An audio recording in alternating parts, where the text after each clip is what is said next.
Good morning, students. How are you all? I hope you all are good. So, students, in today's video, before we start our exercise 3.3, first we will discuss about the some properties of addition. So, the first property of addition is order property or commutative property of addition. In this property, the sum of two numbers does not change when the order of the addends is changed.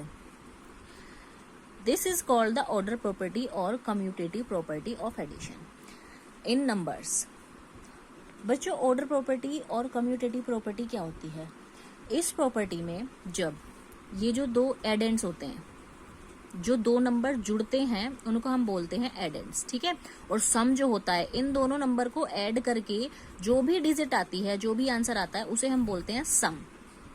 तो अगर हम इन दोनों एडेंड्स का order change कर दें, मतलब इनकी place change कर दें, हम इस 5 को यहाँ पर रख दें और इस 4 को हम यहाँ पर रख दें, तो आंसर फिर भी 9 आना है। जैसे कि यहाँ पे देखो, ये हमने एडेंड्स की जो ऑर्डर है वो चेंज कर दिया है सभी में। ये ऊपर देखो, ऊपर वाले जो नंबर्स थे जितने भी, वो सब नीचे आ गए हैं, और जो नीचे वाले नंबर्स थे वो सारे ऊपर चले गए हैं। लेकिन जो आंसर है, answer is same in both of sums, ठीक है। दोनों साइड आंसर क्या है, वो सेम है। सिर्फ एडेंड्स का जो ऑर्डर है वो चेंज हो गया है, ऊपर वाली डिजिट्स नीचे आ गई हैं और नीचे वाली डिजिट्स ऊपर चली गई हैं। तो इसी कम्यूटेटिव प्रॉपर्टी को हम यही कम्यूटेटिव प्रॉपर्टी होती है जिसमें हम ऑर्डर्स जो होते हैं वो एडेंड्स के वो चेंज कर देते हैं, but the answer is remaining same. जो सम होता है वो दोनों नंबर का सेम होता है। दोनों डिजिट जब भी चेंज करके हम ऊपर नीचे करके लिखेंगे, आंसर सेम आएगा। जैसे कि यहाँ पर भी 5 + 4 = 9 है, और यहाँ पर 4 + 5 = 9 है। यहाँ पर 2 + 3 = 5 है, और यहाँ पर 3 + 2 = 5 है। यहाँ पर 1 + 2 = 3 है, और यहाँ पर 2 + 1 = 3 है, और यहाँ पर 4 + 5 = 9 है, और यहाँ पर 5 + 4 = 9 है। तो अगर हम 4125 में हम 5234 प्लस करेंगे, तब भी आंसर 359 आएगा। और अगर हम 5234 में 4125 प्लस करेंगे, तब भी आंसर 9359 ही आएगा। तो इससे मतलब क्या होता है कि अगर हम 4125 में 5234 प्लस करते हैं तो आंसर वही होता है, और 5234 में अगर हम 4125 ऐड करते हैं तो भी आंसर वही होता है। तो ये दोनों नंबर इक्वल टू, मतलब ये एक इक्वल टू का मतलब क्या होता है कि ये वाली डिजिट जो है पूरी, ये दोनों का जो सम होगा वो इन दोनों के सम के बराबर ही होगा। तो यही होती है कम्यूटेटिव प्रॉपर्टी या फिर ऑर्डर प्रॉपर्टी, ठीक है। इसका यूज आपका आगे की एक्सरसाइज में होगा।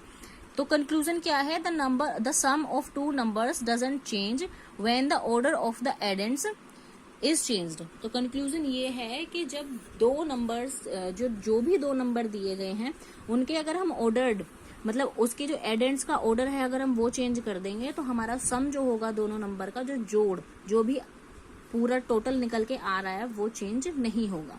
तो इसलिए नंबर चाहे ये आगे हो या पीछे हो, ये अगर यहाँ पर ये आगे और यहाँ पर पीछे, और लेकिन है नंबर दोनों सेम वही, तो दोनों का आंसर सेम होगा।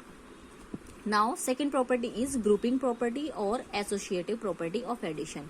In this property, the sum of 3 or more numbers doesn't change even when their grouping is changed. इसमें क्या होता है, फॉर एग्जाम्पल हमको ये 3 नंबर्स दिए हुए हैं, जैसे कि 2463, 4285 और 3249। ये हमें तीनों नंबर दिए हुए हैं, ठीक है। अब हमें इन तीनों नंबर्स को ऐड करना है और इनका हमें सम फाइंड आउट करना है, मतलब इन तीनों को ऐड करके हमें जो भी पूरा टोटल आता है वो निकालना है। अब या तो हम इन दोनों नंबर्स को आपस में ऐड कर लें, जो कि फर्स्ट मेथड में दिखाया हुआ है। हमने इन दोनों नंबर को 2463 और 4285 को हमने ऐड किया, टोटल आ गया हमारा 6748, ठीक है। अब हमने ये दोनों नंबर ऐड कर लिए तो हमारा ये आंसर आ गया, ये सम आ गया। अब बचा ये नंबर, तो हम क्या करेंगे, ये जो सम आया है, इस सम में हम ये नंबर 3249 ऐड कर देंगे, तो आंसर क्या आ जाएगा, 9997, ठीक है। फर्स्ट मेथड तो ये हो गया। अब जो सेकंड मेथड है उसमें क्या होता है, अगर हम इन दोनों नंबर्स को पहले हमने क्या किया था, इन दोनों को ऐड किया था, फिर इन दोनों का जो आंसर आया था उससे हमने इसको ऐड किया था। लेकिन अब हम क्या करेंगे, अब हम उल्टा करेंगे। अगर हम इन दोनों नंबर्स को ऐड करते हैं, इन दोनों नंबर्स को अगर हम ऐड करते हैं और उसका जो भी आंसर आता है उससे हम इस नंबर को ऐड करते हैं, तो answer is remaining same. Answer क्या रहेगा, वो सेम रहेगा। जो कि फर्स्ट टाइम पे आया था वही आंसर सेकंड टाइम पर भी आएगा। जैसे कि सेकंड मेथड में दिखाया हुआ है, जब उन्होंने 4285 को 3249 में ऐड किया तो आंसर आया 7534। लेकिन जब हमने पहले किया था तो हमने पहले फर्स्ट टू नंबर्स को ऐड किया था तो आंसर अलग था। लेकिन अब हमने लास्ट 2 डिजिट्स को ऐड किया है तो आंसर अलग है। इसमें फिर हमने क्या किया, 7534 में हमने 2463 ऐड कर लिया तो आंसर इज ऑल्सो सेम 9997 ही आया, जो कि हमारा पहले भी आया हुआ था। तो इस प्रॉपर्टी में क्या दिखाया गया है कि अगर हम स्टार्टिंग की 2 डिजिट्स को ऐड करके फिर उसके आंसर से लास्ट वाली डिजिट को ऐड करते हैं, या फिर हम लास्ट वाली 2 डिजिट्स को ऐड करके उसके आंसर से हम फर्स्ट वाली डिजिट को ऐड करते हैं, तो आंसर क्या होता है, वो सेम ही होता है। तो इसीलिए ये जो फर्स्ट सेकेंड डिजिट्स को सम को लास्ट वाली डिजिट के सम से ऐड करेंगे, फिर जो लास्ट 2 डिजिट्स के सम को थर्ड वाले डिजिट से ऐड करेंगे तो दोनों क्या होंगे, इक्वल होंगे, वो बराबर ही होंगे। तो कंक्लूजन क्या आता है, द सम ऑफ 3 और मोर numbers doesn't change even when the grouping is changed. तो क्या हो जाता है कि 3 से ज्यादा अगर कोई डिजिट्स हैं, नंबर्स हैं, उनका सम चेंज नहीं होगा, भले ही हम उनकी ग्रुपिंग चेंज कर देंगे। मतलब जैसे पहले हमने इन दोनों का ग्रुप बनाया, फिर उसका सम निकाल के हमने इससे ऐड कर दिया, फिर हमने इन दोनों का ग्रुप बनाया सेकंड मेथड में और उसका सम निकाल के इससे ऐड कर दिया। हमने ग्रुपिंग चेंज करी but the answer is same, answer में कोई डिफरेंस नहीं आया। फिर आती है third property, additive property of zero.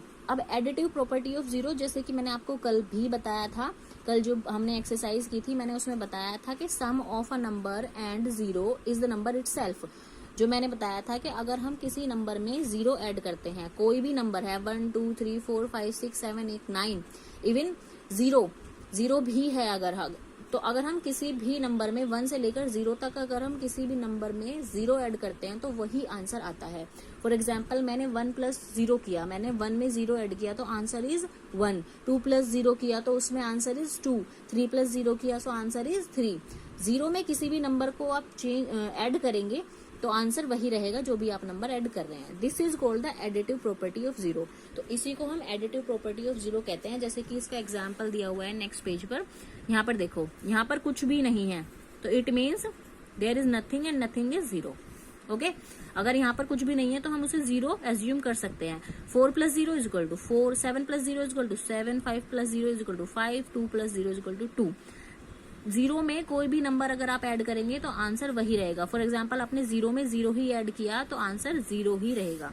Okay, so the some is the number itself, तो वही नंबर रहेगा। फिर आपकी आती है एक्सरसाइज 3.3। तो इसमें मैंने आपको बताया था इस वाली एक्सरसाइज में कौन सी प्रॉपर्टी यूज होगी। फर्स्ट क्वेश्चन में फर्स्ट प्रॉपर्टी ऑर्डर प्रॉपर्टी या फिर कम्यूटेटिव प्रॉपर्टी। मैंने इसमें बताया था कि इसमें भले ही आप इनके ऑर्डर चेंज कर दीजिए, दोनों एडेंट्स जो हैं इनके ऑर्डर चेंज कर दीजिए। यहाँ पे देखो, यहाँ पे ये जो फर्स्ट वाला एडेंट है, मतलब फर्स्ट वाला जो नंबर है यहाँ पर वो लास्ट में है, ठीक है। तो यहाँ पर कौन सा नंबर आएगा, जो यहाँ पर सेकंड में है। ये अगर नंबर यहाँ पे ये फर्स्ट नंबर है और ये सेकंड नंबर है और दूसरी साइड ये नंबर फर्स्ट पहुंच गया, फर्स्ट वाला नंबर जो है वो सेकंड नंबर पर पहुंच गया, तो फर्स्ट में कौन सा आएगा, सेकंड वाला। तो ये आप खुद से फाइंड आउट कर सकते हैं। फिर उसके बाद अगर यहाँ पे देखेंगे आप 5965 में हमने कुछ ऐड किया है लेकिन आंसर चेंज नहीं हुआ है, आंसर सिर्फ आंसर वही है, 5965 ही आंसर है। तो ऐसा कौन सा नंबर हमने इसमें ऐड किया है कि आंसर बिल्कुल भी चेंज नहीं हुआ है। ये मैंने अभी आपको थर्ड प्रॉपर्टी में सिखाया था कि आंसर चेंज नहीं होगा अगर उसमें जीरो ऐड होता है। अगर हम किसी भी नंबर में जीरो ऐड करते हैं तो कोई भी बदलाव, कोई भी चेंज नहीं होता है। तो आपने इस नंबर में जीरो ऐड किया तभी ये आंसर, यही नंबर वापस आया। अब इसमें आप यहाँ देखेंगे, अगर आप किसी नंबर में जीरो ऐड करते हैं तो वही आंसर आता है। तो आपने जीरो में क्या ऐड किया होगा, वही नंबर ऐड किया होगा जो आपका आंसर आया। जैसे कि आपने ऐड किया होगा 2606। फिर ये आ गई आपकी सेकंड प्रॉपर्टी। अगर आप इसकी ग्रुपिंग चेंज कर देते हैं तो आंसर वही सेम रहता है, तो बोथ जो ग्रुप्स होते हैं वो सेम रहते हैं। जैसे कि यहाँ पर आपने किया था 4375 को आपने 1265 में ऐड किया था, और फिर उसकी सम को आपने 1595 में ऐड कर दिया था। लेकिन सेकंड ग्रुप में आपने क्या किया, आपने 1265 को 1595 से ऐड कर दिया, तो आप इसके सम को किससे ऐड करेंगे, फर्स्ट वाले नंबर से। इसमें एक ये ट्रिक होती है कि यहाँ पर आपको 3 नंबर दिए हुए हैं और यहाँ पर भी आपको 3 नंबर्स दिए हुए हैं। अगर 2 रिमेनिंग नंबर, अगर आपको जो 2 नंबर दिए हुए हैं, जैसे कि आपको 3 नंबर दिए हैं, एक नंबर के लिए ब्लैंक दिया हुआ है और 2 डिजिट्स आपको ऑलरेडी गिवन है, तो इन 2 डिजिट्स को आप ये देखेंगे कि ये दोनों 2 डिजिट जो है वो इससे सेम है या नहीं। अगर वो दोनों सेम है तो जो यहाँ पर रिमेनिंग नंबर बचता है वही यहाँ पर आंसर आएगा। ओके, तो बाकी एक्सरसाइज आपको खुद से करनी है, क्वेश्चन नंबर ई से लेकर जे तक। And if you have any problem you can call me. Okay students, so this is your today's homework exercise 3.3। Thank you and have a nice day.